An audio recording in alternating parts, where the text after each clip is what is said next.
गेरुआ लिबास, माथे पर लाल तिलक, चेहरे पर लालिमा के साथ ओज, भाषा शैली ऐसी कि विरोधी पस्त। दुनिया की कौन सा मजहब और कौन सी ऐसी कौम है जिसको विपरीत परिस्थितियों में हिंदू दर्शन ने अपने यहां शरण न दी हो।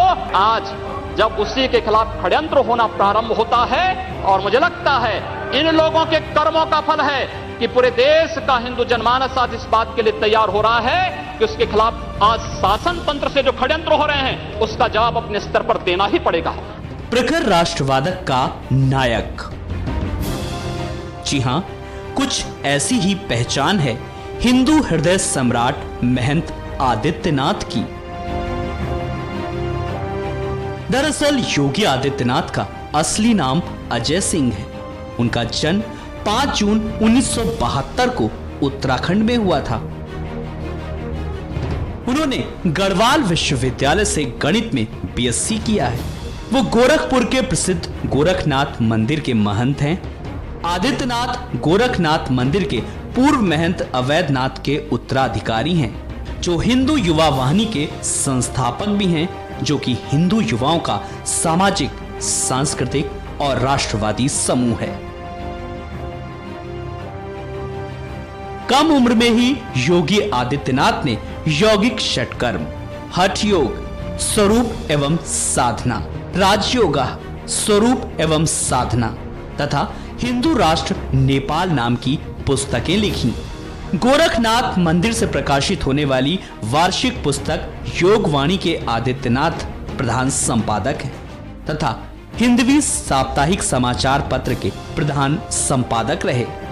अब आपको बताते हैं कि एक ऐसे योगी ने सियासी गलियारों में दस्तक कैसे दी। हो रहा है कि उसके खिलाफ आज शासन तंत्र से जो षड्यंत्र हो रहे हैं उसका जवाब अपने स्तर पर देना ही पड़ेगा। अवैधनाथ ने 1998 में राजनीति से संन्यास लिया और योगी आदित्यनाथ को अपना उत्तराधिकारी घोषित कर दिया। यहीं से योगी आदित्यनाथ की राजनीतिक पारी शुरू हुई। 1998 में गोरखपुर से 12वीं लोकसभा का चुनाव जीतकर योगी आदित्यनाथ संसद पहुंचे तो वो सबसे कम उम्र के सांसद थे। वो 26 साल की उम्र में पहली बार सांसद बने। स्वामी विवेकानंद ने एक बात कही थी कि गर्व से कहो हम हिंदू हैं। स्वामी विवेकानंद तो सांप्रदायिक नहीं थे, स्वामी विवेकानंद तो किसी पार्टी के नहीं थे। स्वामी विवेकानंद ने तो भारत का प्रतिनिधित्व किया था पूरी दुनिया के अंदर। 1998 से लगातार इस क्षेत्र का प्रतिनिधित्व कर रहे हैं। योगी यूपी बीजेपी के बड़े चेहरे माने जाते हैं। 2014 में 5वीं बार योगी सांसद बने। संसद में सक्रिय उपस्थिति एवं संसदीय कार्य में रुचि लेने के चलते योगी आदित्यनाथ को केंद्र सरकार ने खाद्य एवं प्रसंस्करण उद्योग और वितरण मंत्रालय, चीनी और खाद्य तेल वितरण, ग्रामीण विकास मंत्रालय, विदेश मंत्रालय, संचार एवं सूचना प्रौद्योगिकी, सड़क परिवहन, पोत, नागरिक विमानन, पर्यटन एवं संस्कृति मंत्रालयों के स्थायी समिति के सदस्य और गृह मंत्रालय की सलाहकार समिति, काशी हिंदू विश्वविद्यालय और अलीगढ़ विश्वविद्यालयों की समितियों में सदस्य के रूप में समय समय पर नामित किया। राजनीति के मैदान में आते ही योगी आदित्यनाथ ने सियासत की दूसरी डगर भी पकड़ ली। उन्होंने हिंदू युवा वाहिनी का गठन किया और धर्म परिवर्तन के खिलाफ मुहिम छेड़ दी। हिंदू पर अत्याचार हुआ, हिंदू प्रताड़ित हुआ, हिंदू पीड़ित हुआ, हिंदू वहां पर मारा गया, हिंदू वहां भी विस्थापित हुआ, लेकिन उसके लिए मुआवजे की घोषणा नहीं हुई। अगर घोषणा करनी है तो प्रत्येक हिंदू के लिए करिए, प्रत्येक पीड़ित के लिए करिए। वो पीड़ित कोई भी है, अगर दंगा पीड़ित है तो सबके लिए मुआवजे की घोषणा समान रूप से करिए। कट्टर हिंदुत्व की राह पर चलते हुए उन्होंने कई बार ऐसे बयान दिए जो चर्चा का विषय बने। सनसनी पैदा करने वाले बयानों के बीच योगी की ताकत लगातार बढ़ती गई। योगी आदित्यनाथ के सियासी जीवन में कई उतार चढ़ाव आए। 2007 में गोरखपुर में दंगे हुए तो योगी आदित्यनाथ को मुख्य आरोपी बनाया गया। गिरफ्तारी हुई और इस पर कोहराम भी मचा। अब आपको बताते हैं कि वक्त के साथ योगी का कद सियासत में किस रफ्तार से बढ़ा।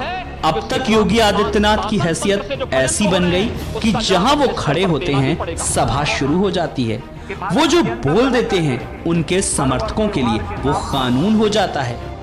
इस देश की संविधान की व्यवस्था को, देश के संवैधानिक व्यवस्था को कोई चुनौती देने का कार्य करेगा तो चेतावनी हमें स्वीकार्य नहीं। हम उसका जवाब उसी भाषा में, और उसका जवाब जिस भाषा में वो जानेगा, जिस भाषा में वह उस सीखना चाहता हो, जिस भाषा में वह अच्छी तरह समझ सकता हो, उस भाषा में उस जवाब को हम देना जानते हैं। और अगर प्रशासन ही चाहता है तो फिर तैयारी कर ले। यही नहीं, होली और दीपावली जैसे त्योहार कब मनाए जाएं, इसके लिए भी योगी आदित्यनाथ गोरखनाथ मंदिर से ऐलान करते हैं। इसीलिए गोरखपुर में हिंदुओं के त्योहार एक दिन बाद मनाए जाते हैं। गोरखपुर और आसपास के इलाके में योगी आदित्यनाथ और उनकी हिंदू युवा वाहिनी की तूती बोलती है। बीजेपी में भी उनकी जबरदस्त धाक है। इसका प्रमाण ये है कि पिछले लोकसभा चुनावों में प्रचार के लिए योगी आदित्यनाथ को बीजेपी ने हेलीकॉप्टर मुहैया करवाया था। योगी आदित्यनाथ के बढ़ते ग्राफ के बीच उनके कई सियासी दुश्मन भी पैदा हो गए। 7 सितंबर 2008 को सांसद योगी आदित्यनाथ पर आजमगढ़ में जानलेवा हिंसक हमला हुआ। इस हमले में वे बाल बाल बचे थे। यह हमला इतना बड़ा था कि 100 से अधिक वाहनों को हमलावरों ने घेर लिया और लोगों को लहूलुहान कर दिया। यही नहीं, आदित्यनाथ को गोरखपुर दंगों के दौरान जब गिरफ्तार किया गया, जब मुस्लिम त्योहार मुहर्रम के दौरान फायरिंग में एक हिंदू युवा की जान चली गई थी। डीएम ने बताया कि वो बुरी तरह से जख्मी हैं।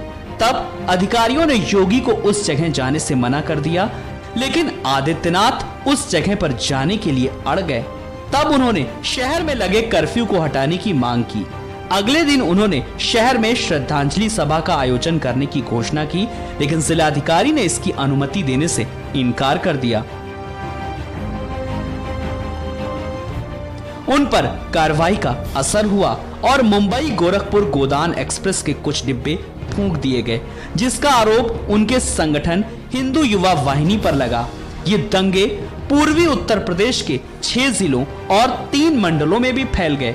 उनकी गिरफ्तारी के अगले दिन जिलाधिकारी और पुलिस का तबादला हो गया। अपनी पीठ की परंपरा के अनुसार योगी आदित्यनाथ ने पूर्वी उत्तर प्रदेश में व्यापक जन जागरण का अभियान चलाया। सहभोज के माध्यम से छुआछूत जैसी भेदभावकारी रूढ़ियों पर जमकर प्रहार किया। योगी जी ने हिंदू समाज को संगठित कर राष्ट्रवादी शक्ति के माध्यम से हजारों मतांतरित हिंदुओं की घर वापसी भी कराई। गोरक्षा के लिए आम लोगों को जागरूक करके गोवंशों का संरक्षण एवं संवर्धन करवाया। पूर्वी उत्तर प्रदेश में सक्रिय समाज विरोधी एवं राष्ट्र विरोधी गतिविधियों पर भी प्रभावी अंकुश लगाने में भी योगी आदित्यनाथ ने सफलता हासिल की। उन्होंने हिंदू पुनर्जागरण अभियान से प्रभावित होकर गांव, देहात, शहर में बैठे युवाओं ने इस अभियान में खुद को पूरी तरह समर्पित कर दिया। हिंदू पर अत्याचार हुआ, हिंदू प्रताड़ित हुआ, हिंदू पीड़ित हुआ, हिंदू वहां पर मारा गया, हिंदू वहां भी विस्थापित हुआ, लेकिन उसके लिए मुआवजे की घोषणा नहीं हुई। और सुप्रीम कोर्ट ने इसलिए सरकार को आड़े हाथ लिया था, फटकार लगाई थी प्रदेश सरकार को और कहा था अगर घोषणा करनी है तो प्रत्येक हिंदू के लिए करिए, प्रत्येक पीड़ित के लिए करिए।